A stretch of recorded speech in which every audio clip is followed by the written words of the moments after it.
Make sure you have a calculator ready to go. Put your cell phones away. There you go. A contractor needs to repair a gargoyle on a building at a distance away from the face of the building. I'm reading because sometimes students, I tell my students the diagram always trumps everything else. But sometimes students read and they're confused, like what's happening. So you still need to be able to figure out what is it that they're asking you to solve. So there's an angle of elevation of 40 degrees right here. Then he moves 20 meters closer, right? So we're moving 20 meters closer from that point. So that's the 20 right here. So that's accounted for to the base of the building and estimates that the angle of elevation is 60 degrees. Okay? So there's another angle of elevation, and that is right there. Okay? So everything is accounted for. It says how high above the ground is the gargoyle. So basically, ultimately, we want to know this height of that gargoyle that's up here. And what can we assume when it's a building or a tower or something, what angle will be formed with the ground? It's safe to assume that it's going to be a 90-degree formed right there at that corner. Okay, so here we have it, multiple triangles. There's, for me, the way I'm going to tackle is there's this triangle right here, which is an oblique triangle, and then I'm going to move in and deal with that triangle there that's closer to the side I'm interested in. Okay? So, I'm going to start with triangle 1. So let's see what we know, what we can fill in. This is critical. How you start is critical. So if I start with this triangle right here, do I have enough information to get me started as is? Not really, right? Let me just sketch this out real quick. If you're looking at that triangle, triangle number 1, you've got the 40 that's inside, right? You've got the 20 meters. That goes from here to here. And that's it. The 60 is not inside that triangle. But do you remember, right? Can you see the straight line and a hat? Like you know that's 180 degrees along this line. Okay? So if you cut this and you know that this is 60, then this must be 120, right? We just subtract from 180 to get this one. I'm going to use a red pen and make the 120 appear in here. Or you can have them in both diagrams, right? The 120 is in there, which transfers out to there. Can I solve this triangle as is right now? Right? So you're right, Akil. You need this top angle. But let's say you're stuck. You're like, well, is this side, side, side? Absolutely not. Is this side angle side? Not. You need two sides for that. So it's definitely not cosine law. Let's rule that out. So this is the case where you need to find that third angle, right? You were able to find this one, the 120, and now you can find that one. So you can call that angle A. So angle A is 180 again. So 180 happens again. It's inside the triangle now. So angle A is what? 40, right? 40 degrees? Oh, sorry. This is 40, not, I don't know where I got the, so this is 160 here. So yeah, 20 degrees, my bad. 20 degrees up there. And now you've got a pair, okay? You've got a pair here. You've got pair, so it's sine law. So when cosine law cosine law is very obvious. Side, side, side, no other choice, right? Side angle side is kind of easy to identify as well. That's cosine law. But if you're somewhere able to find a pair, that's the way to go. What am I going to do here? My goal with this triangle is to solve for the side that they share. Find the one that they share. Because if you find this, let's call that x, right? If you solve for this one, Now you can move into that triangle and use that side to solve for something else inside the right triangle. So let's solve for this one here. Let's see if you remember how to do that. Go for it. Sine law. Set it up, solve. I'll do it in a bit, but so I'm going to solve this one here. The side length happens to be the same as the angle. That doesn't really affect us. We want to use sine of 40 because that's across the side we want. That's the pattern in trigonometry, right? So sine of 40 over side x. Okay, so x is really 20 times sine of 40, cross multiply here, and divide.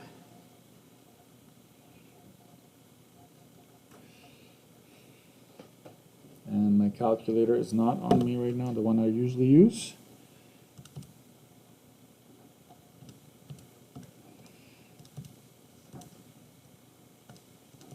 I get 37.59 meters. So that's important, but it's not yet my final answer. Now let's move into that right triangle. So I'll sketch that out here. Okay, this is triangle number 2. This is 37.59. Height is right there. What else do I know about this right triangle? I know this angle here, the 60, right? Bring that in there. You need at least one angle to get that pair going. So the 90 is across the 37.59 that I just found. So that's my pair. And then sine of 60 over h. So sine of 90 degrees. Anybody remember what that is? Sine of 90 is 1. It's just 1 basically. Now we're getting closer to the ultimate here. 37.59 times sine of 60 divided by sine of 90 degrees.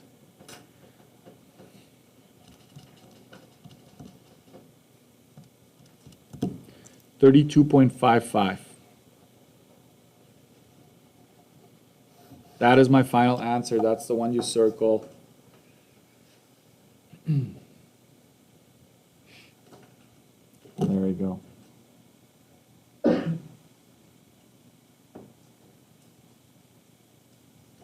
We're good? I would say sine law on an exam or on a test, it's like pair, sine law. SAS, SSS, cosine law. Let's try one more. 50.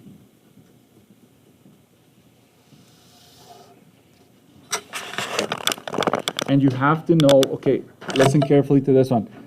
Sometimes the province is kind of weird about their diagrams. So they'll give you, because they want to try to make it a real world scenario. So sometimes the numbers are way out here somewhere. Like they have like other diagrams in there, like a tree or something, and the numbers are like outside. So students, like, they don't see like, oh, I just need to, whatever is out here that goes right next to this side, right? So when they do that, don't worry about it too much. This is another classic. I remember this one year. They had a building like this. Okay, you should copy this, why not? And they told the students, like, this is 20 feet wide. It was a shed, I think, that somebody was building. And then they said that the sides of the roof, there was a bit of an overhang. So let's say it's 2 feet and 3 feet, let's say. Like the roof is actually going past the 20, right? So some students didn't see the triangle there, but if you think about it, right, it is there. You just have to envision it and maybe draw it out. Okay, so what would this be if, let's just focus on that base there. The bottom here would be what? 2 plus 20 plus the 3, right? So in a sense, it's 25 feet wide. So some students didn't see that. It's like, just relax. You can do this, right? Just have to think and make up your triangle, and there you go.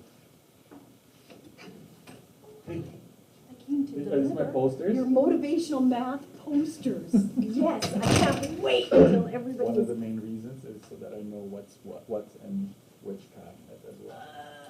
So you know how to teach math. That's why. Yeah. I got there. If you are not using this container, Greenberg she walked past me and Okay. was very excited for it. Yes. Okay, so I gotta be nice. I should have just said I'm teaching, right? Would have been rude. Maybe I lose my job. Anyways, what's happening here? You've got your Gord receives a call and determines that the boat is 4.2 kilometers away from him. Right, so this is Gord, we've got our 4.2 kilometer right there.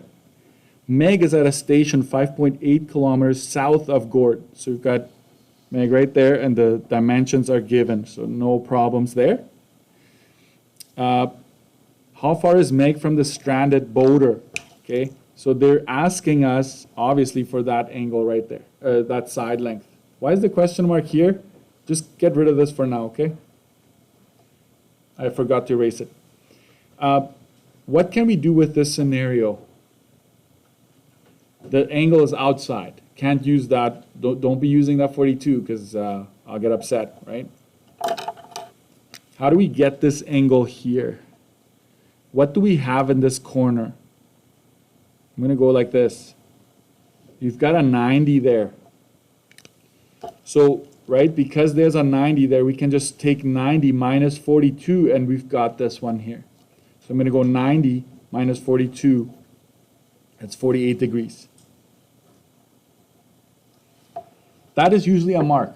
If you have to do some work to get that extra angle to get you started, it is going to be worth a full mark. Okay? So we've got that going on. So what do we have now? What case do we have? Side, angle, side. We've got the angle that connects the two sides. That is cosine law, right? Right there, that's cosine law. So this is side, angle, side. This is a complete aside, okay? This is just note.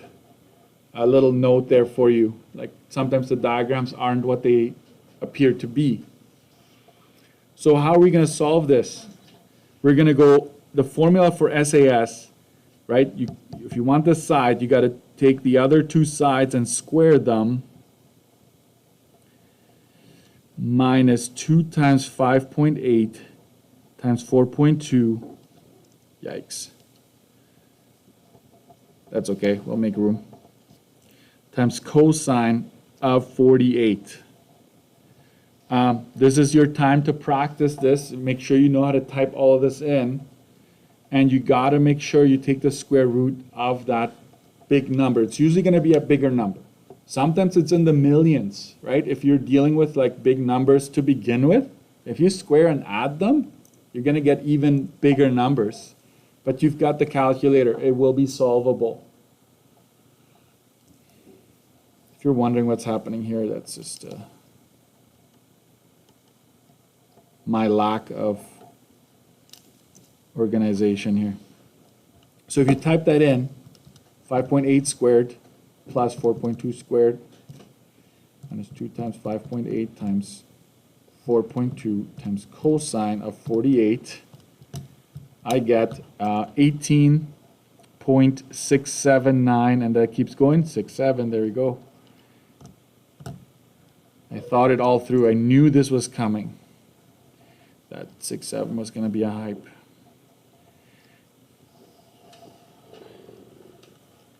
So there you have it. That's how far Meg is from the boat. You use cosine law to solve it.